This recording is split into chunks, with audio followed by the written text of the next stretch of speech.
Hello again, everybody, and welcome to Gamecock Central Radio. Emerson Phillips with Wes Mitchell talking Gamecock football here. The spring game is coming up tomorrow noon at Williams-Brice for the Garnet and Black spring game. And, Wes, everybody's been talking basketball, a double Final Four week for Gamecock basketball, and football's kind of been pushed to the back burner. Wes, it feels a little odd. It feels very, very weird. You know, there was a day earlier this week where they had a player media availability, and it was three of us.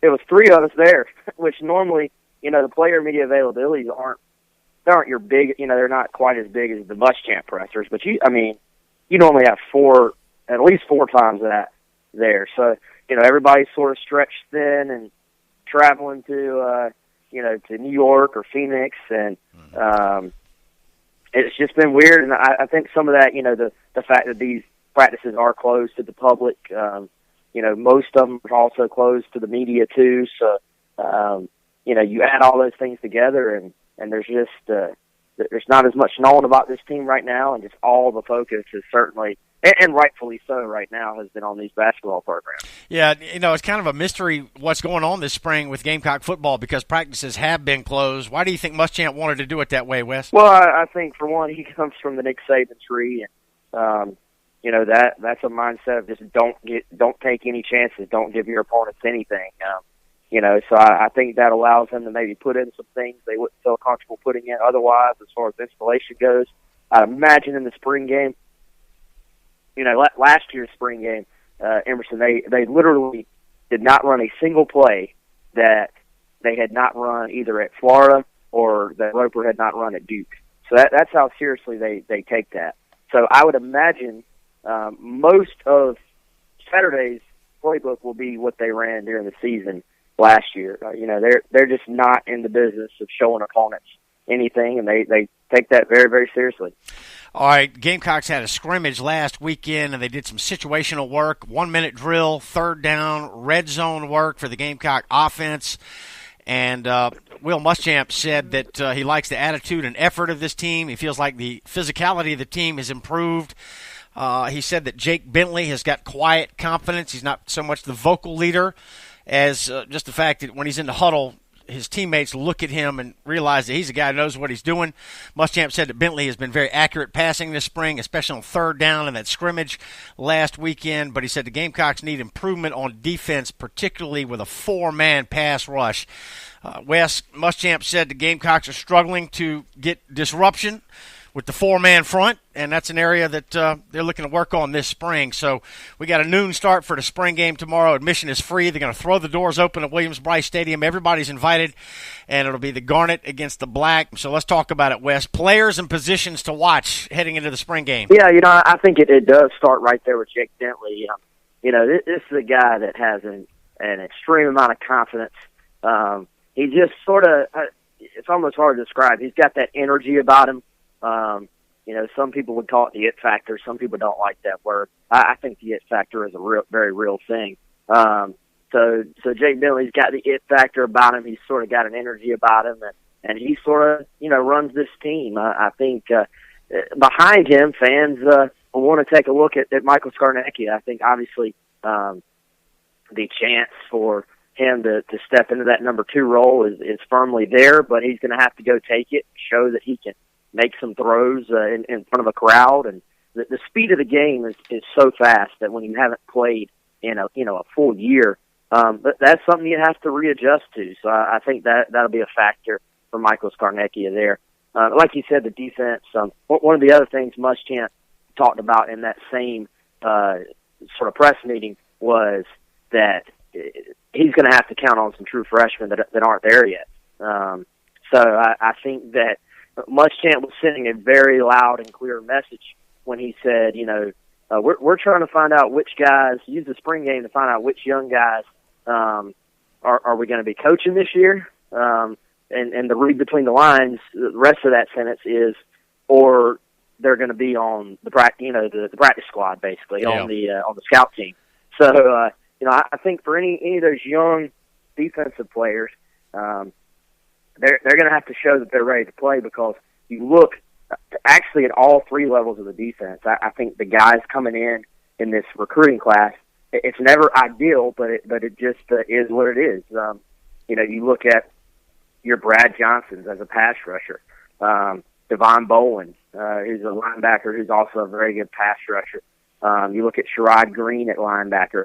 They have three scholars. It's not so much at linebacker that the guys who are there haven't performed. The scholarship guys, Sky Moore, Bryson Allen Williams, T.J. Brunson, have all had good springs, but they'll have three scholarship linebackers. So, you look, somebody there is going to have to come in and play. And then you look at the secondary, and how it's been just a process to try to rebuild that. I look at Keyshawn Nixon, the JUCO kid who'll be here in the summer, certainly going to have a chance to get out on the field. I think he actually could be a starter at safety. So, this is a group that is not near a finished product, and they're going to have to put some pieces together. I think that the defense will have its share of struggles this year if they're not able to answer some questions along the way. Wes, I want to go back to what you talked about just a moment ago. Muschamp was saying that part of spring is evaluating certain players and your talent at certain positions and identifying which players are going to need more reps as you move into fall camp. And the one statement that he made that stood out to me is Muschamp said that he has seen enough of what he's seen with some guys. And, that's an obvious message to certain players. I don't know who he's talking to, but he's telling certain guys that I've seen enough of what you have given us so far, and we're going to give somebody else a look. Yeah, and Emerson, the thing about that statement is you and I don't know who he's talking to, but I guarantee whoever he's talking to knows who they he's know. Talking to. They know, yeah. They know. The right. kids know.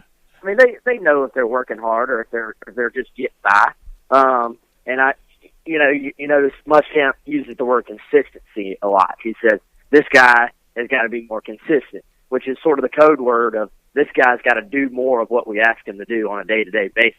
I think you particularly look at that front four. I think some of the starter types have done some really good things. Taylor Stallworth, Dante Sawyer, DJ Wanham, who's going to move into that starter role with the Buck.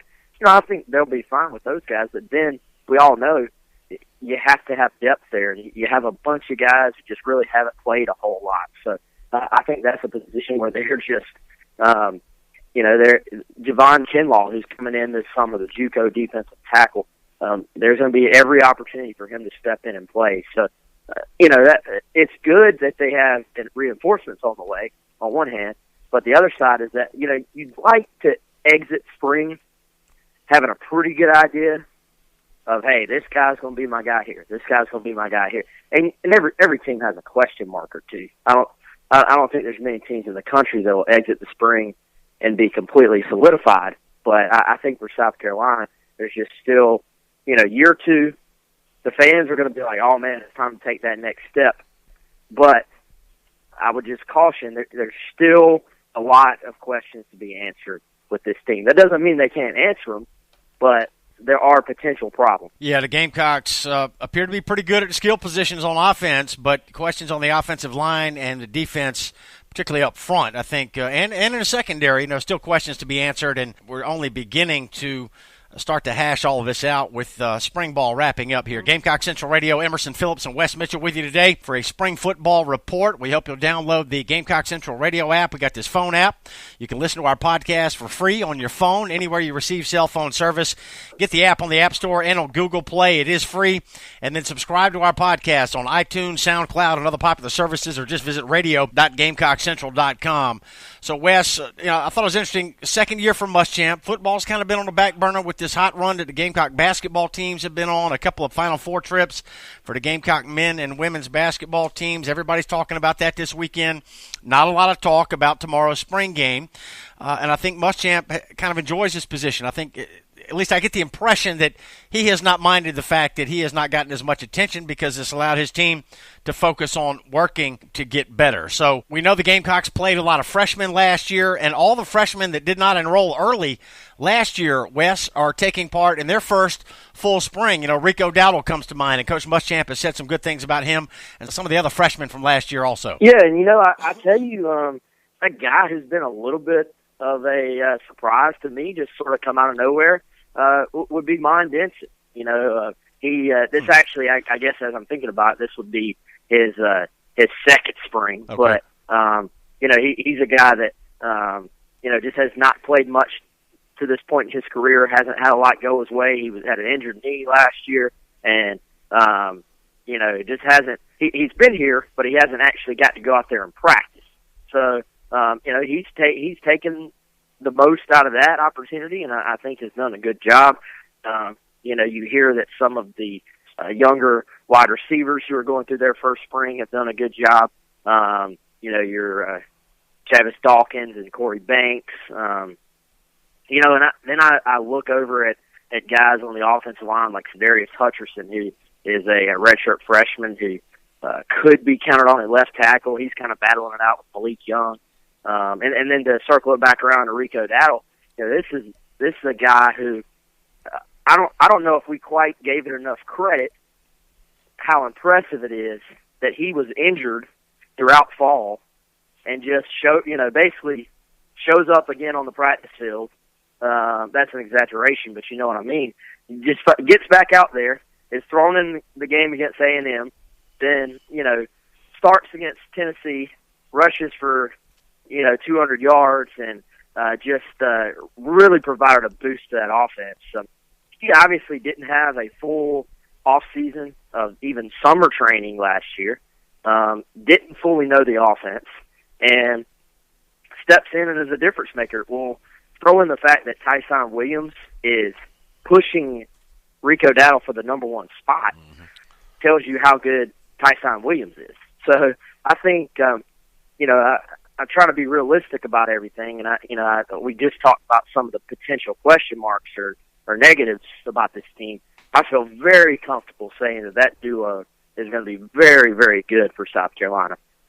You hope that the offensive line for South Carolina can put it together and give those guys room to work, because the skill guys on this team have a chance to be, up the upper part of the conference, I think. And, to me, it goes back to offensive line play. And I think something that's maybe lost on everybody is that the more I've gathered this off season is that this team as a whole last year on offense, and probably to an extent on defense, they were still trying to learn the offense as the year goes on. And, there's a difference between, like, knowing the offense and just sort of knowing where you're supposed to run on a given play, and knowing the offense, like knowing why you do certain things and knowing where your teammate's going to be on a given play, and knowing how to adjust a play on the fly because you know what the purpose of that play is. So I think as a whole, that's something that's going to help this offense, is not even necessarily adding a ton of new stuff, but just having a better understanding of why they're doing what they're doing. And I think that goes back to Bentley, and he'll probably have more freedom, I think, at the line. He'll have more responsibility too. He'll be able to set his own protections and stuff like that, from what I've heard. So I think there's a lot of stuff that sort of goes unnoticed if you're just sitting back watching the game, that should factor into South Carolina's favor this year. Wes, which Gamecock players have shown the most improvement this spring? That's a good question. I think Mon Denson is a guy, again, that comes to mind. I think of, I think, again, of a guy like Xavier Thomas, who had a great offseason. And I tell you what, from what I've heard, Alan Knight and Corey Helms, who sort of were hammered a little bit by the fan base at times last year. I think they've bounced back and had a great spring from what I've heard. On the defensive side, I think you look at T.J. Bronson as a kid who played some as a freshman, and now will just step firmly into the rotation this year. I think he's had a good spring.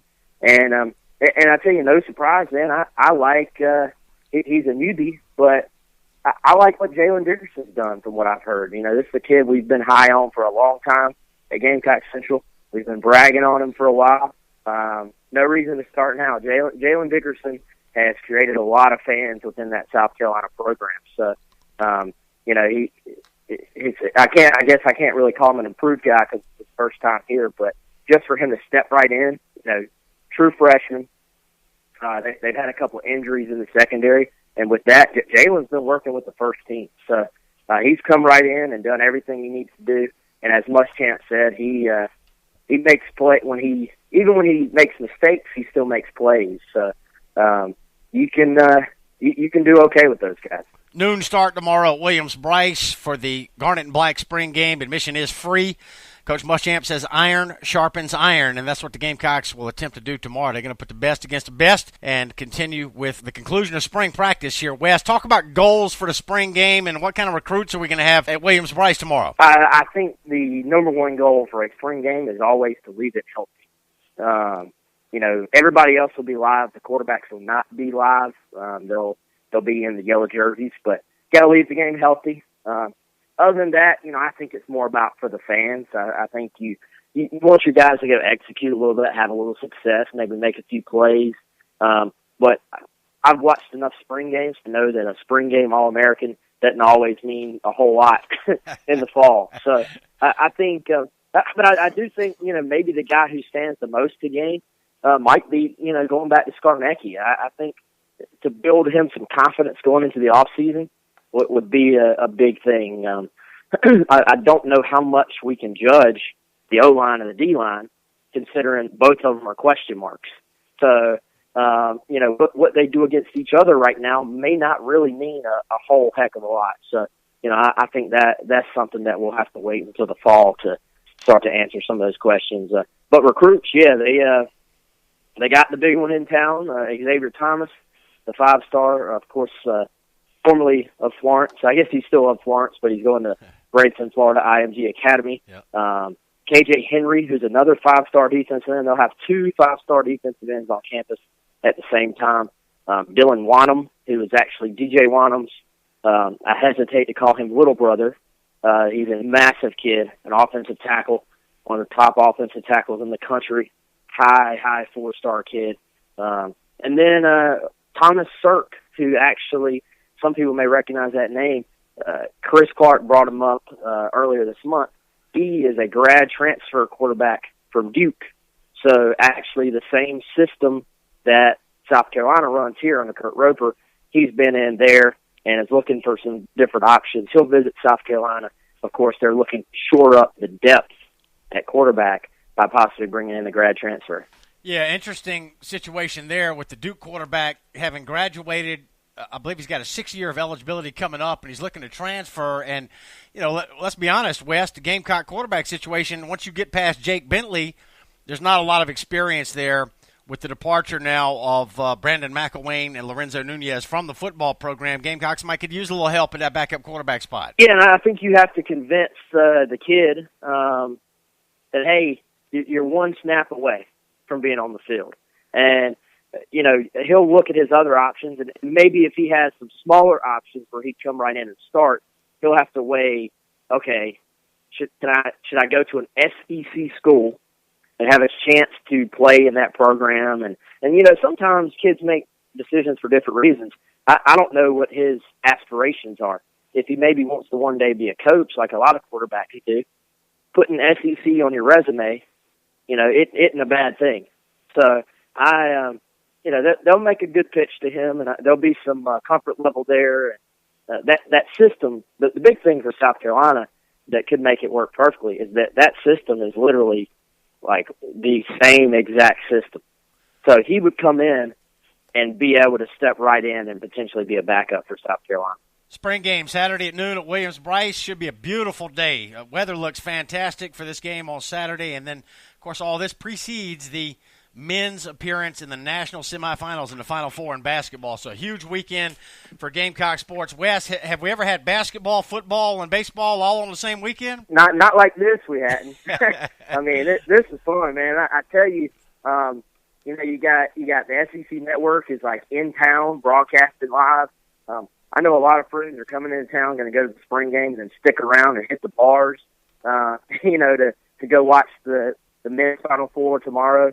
And I'll tell you, we really don't do many ads on this show, but if fans need a place to stay and decide to come to Columbia, we do have that deal, Hyatt Place Partisan, right down the road, $89 a night. You're not going to find a better deal for a hotel that nice in Columbia this weekend. So they're one of our major sponsors, and I really wanted to mention it more just because it's such a good deal. People need to know about it. If they decide to come in and spend some time in Columbia and see some old friends and just enjoy the craziness, maybe go jump in the 5 Points Fountain. The Hyatt Place Harbison, and my man Adam will take care of them. The ad is on our board right now. All right. Where they can get that special rate. Yeah, check that out. Hyatt Place Harbison. You took the words out of my mouth, Wes. I was going to say, if the Gamecock basketball teams win, might get a chance to go jump in the fountain with all the students in 5 Points. So that's something to look forward to this weekend as well. Wes, thanks for the report today, man. Good to talk some football. Feels like it's been forever since we talked Gamecock football. Let's do it again soon. Yes, sir, man. I appreciate it. And everybody listening, I hope they enjoyed this weekend, Emerson. And I hope they just this is one of those weekends you got to, don't let it go by too fast. You know what I mean? Like, just sit down for a minute and take it all in, because, I mean, when's the next time we're going to have a weekend like this? Like, it's going to be crazy. So I'm looking forward to it. Yeah, it's been an incredible couple of weeks. Great job today, Wes. Appreciate you. That's Wes Mitchell, one of the best in the business covering Gamecock athletics for Gamecock Central, and you hear him regularly on 107.5 The Game, and you hear him here on Gamecock Central Radio. I'm Emerson Phillips. That'll do it for the Spring Football Report. Thanks for joining us on GCR.